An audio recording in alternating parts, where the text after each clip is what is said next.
हरे कृष्ण, राधे राधे। एक ठाकुर भूपेंद्र सिंह नाम के व्यक्ति थे जिनकी भरतपुर के पास एक रियासत थी। इन्होंने अपना पूरा जीवन भोग विलास में बिताया। धर्म के नाम पर ये कभी रामायण की कथा करवाते तो कभी भागवत।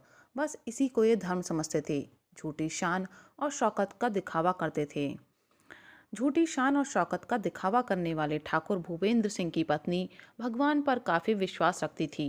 वह साल में नियम अनुसार वृंदावन जाकर श्री बांके बिहारी जी की पूजा करती, जबकि भूपेंद्र सिंह भगवान में बहुत कम आस्था विश्वास रखते थे।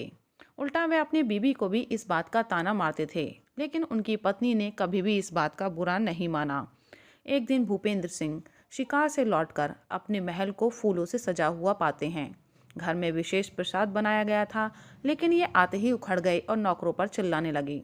तब उनकी पत्नी ने बताया कि आज बांके बिहारी जी का प्राकट्य दिवस है, लेकिन भूपेंद्र सिंह को याद न होने के कारण वह उन पर चिल्लाने लगे, जिसके बाद में उन्हें लज्जा महसूस हुई और वह अपनी बीबी के सामने चुप हो गए।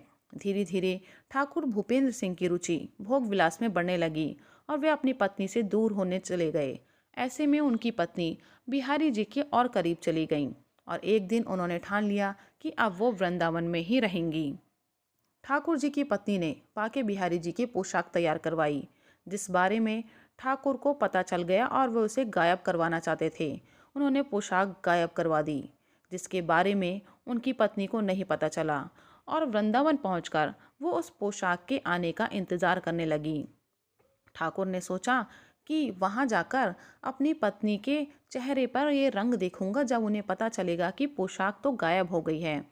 जब वे वहां पहुंचे तब उन्होंने देखा कि सभी भक्त बिहारी लाल की जय, बांके बिहारी की जय, जय जय श्री राधे करते हुए भीड़ लगाए हुए थे।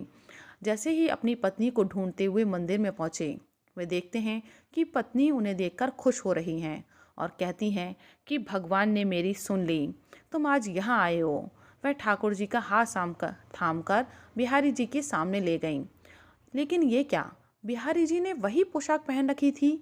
ठाकुर जैसे ही विग्रह के सामने पहुंचते हैं कि ये तो वही पोशाक है जो उन्होंने चोरी करवाई थी।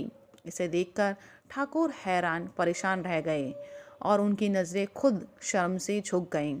उनकी पत्नी ने बताया कि इस पोशाक को बीती रात उनके बेटे ने लाया है। यह सुनकर ठाकुर उसी रात बिहारी जी उनके सपने में आए और उन्होंने ठाकुर से कहा, क्यों हैरान हो गए कि पोशाक मुझ तक कैसे पहुंची? वे बोले कि इस दुनिया में जिसे मुझ तक आना है उसे दुनिया की कोई ताकत नहीं रोक सकती।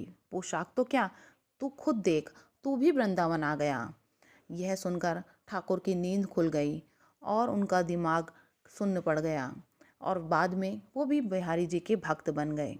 बांके बिहारी जी ऐसी अनेक लीलाएं भक्तों के साथ करते हैं। तो प्रभु भक्तों, अपनी आस्था, प्रेम और विश्वास बनाए रखिए और बिहारी जी की लीलाओं की अनुभूति करिए। बोलो बांके बिहारी लाल की जय। कमेंट में राधे लिखकर अपनी उपस्थिति दर्ज करवाएं।